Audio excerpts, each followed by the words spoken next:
देवलगढ़ दिन में हरा भरा और शांत दिखता है। चारों तरफ फैले पहाड़, ठंडी हवा और एक सुकून जो मन को थाम लेता है। लेकिन जैसे ही सूरज ढलता है, वही पहाड़, वही हवा, सब कुछ बदलने लगता है। खामोशी धीरे धीरे आवाज से भारी हो जाती है। पहाड़ी हवा में देवदार के पेड़ों की खुशबू तो हमेशा से थी, लेकिन पिछले कुछ महीनों से उस हवा में एक और गंध घुलने लगी थी, राख की।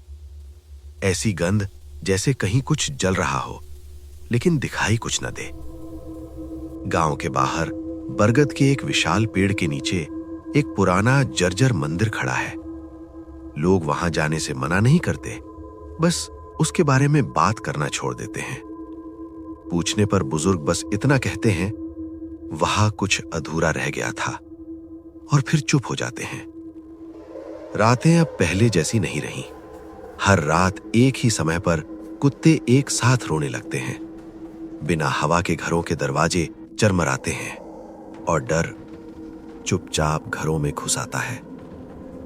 कुछ लोग कहते हैं उन्होंने मंदिर की टूटी खिड़की से काला धुआं उठते देखा है, बिना आग का धुआं। इन्हीं बातों के बीच देवलगढ़ पहुंचती है अदिति शर्मा, एक खोजी पत्रकार, जिसे अंधविश्वासों पर भरोसा नहीं, जिसे लगता है डर वहीं पैदा होता है जहां सच छुपाया जाता है। गांव के प्रधान हरिनारायण उसे समझाने की कोशिश करते हैं। उनकी आवाज शांत है, लेकिन आंखों में बरसों का डर जमा है। अदिति मुस्कुरा देती है, न मजाक में न घमंड में, बस इस भरोसे के साथ कि हर रहस्य का कोई न कोई जवाब होता है। उसी रात वो अकेली मंदिर की ओर बढ़ती है। आधा चांद बादलों में छुपता निकलता है। सूखे पत्ते उसके कदमों के साथ चरमराते हैं, और जैसे जैसे वो आगे बढ़ती है, खामोशी और गहरी होती जाती है। मंदिर के पास पहुंचते ही हवा बदल जाती है, भारी, जैसे ये जगह सांस रोके खड़ी हो। मंदिर का दरवाजा आधा खुला है, जबकि गांव वाले कहते थे कि यह बंद है। अंदर कदम रखते ही अदिति की नजर जमीन पर जाती है। ताजी काली राख, अभी अभी जली हुई। दीवारों पर लाल रंग से बने अजीब चिन्ह, ऐसे चिन्ह जो डर से भी पुराने लगते हैं। अचानक उसे लगता है जैसे किसी ने पीछे कदम रखा हो। वो पलटती है, कुछ नहीं, लेकिन फिर मंदिर की खामोशी फुसफुसाने लगती है। ऐसी आवाजें जिनके मुंह नहीं होते, और पहली बार अदिति का दिल उसके दिमाग से पहले सुनने लगता है। उसी पल बीते समय की कहानी जिंदा हो उठती है। रुद्रनाथ, एक तांत्रिक जिसने चमत्कारों का वादा किया था, और शुरुआत में सब कुछ ठीक भी रहा। गांव में खुशहाली आई, बीमारियां कम हुई, लेकिन फिर बच्चों को डरावने सपने आने लगे।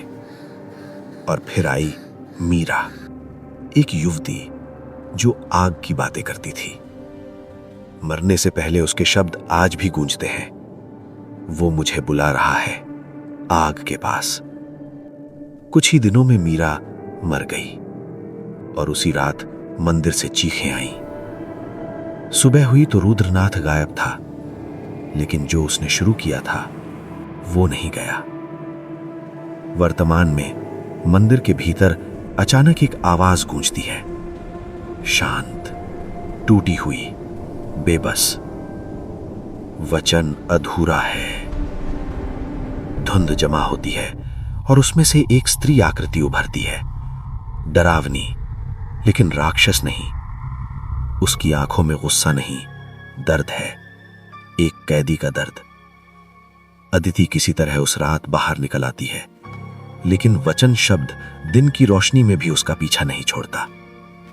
हरिनारायण आखिरकार सच बताते हैं। एक आत्मा जो एक अधूरे वादे में बंधी है, और अगर वो वचन पूरा नहीं हुआ तो ये कभी खत्म नहीं होगा। डर के बावजूद अदिति भागती नहीं, वो वापस जाने का फैसला करती है। उसी रात मंदिर में फिर से आग जलाई जाती है। पुराने मंत्र गूंजते हैं, हवा तेज हो जाती है। आत्मा सामने आती है। वो कुछ नहीं मांगती, सिर्फ मुक्ति। आग धीरे धीरे बुझ जाती है, दीवारों के चिन्ह फीके पड़ जाते हैं और मंदिर जैसे पहली बार सांस लेता है। कुछ दिनों बाद गांव फिर सामान्य हो जाता है। रातें शांत हैं, डर पीछे छूट गया है। अदिति अपनी रिपोर्ट लिखती है। वो काले जादू का जिक्र नहीं करती, लेकिन सच उसके दिल में रह जाता है, क्योंकि वो जानती है काला जादू मंत्रों में नहीं होता, वो अधूरे वचनों में बसता है, और अधूरा वचन कभी ना कभी अपना हक मांग ही लेता है।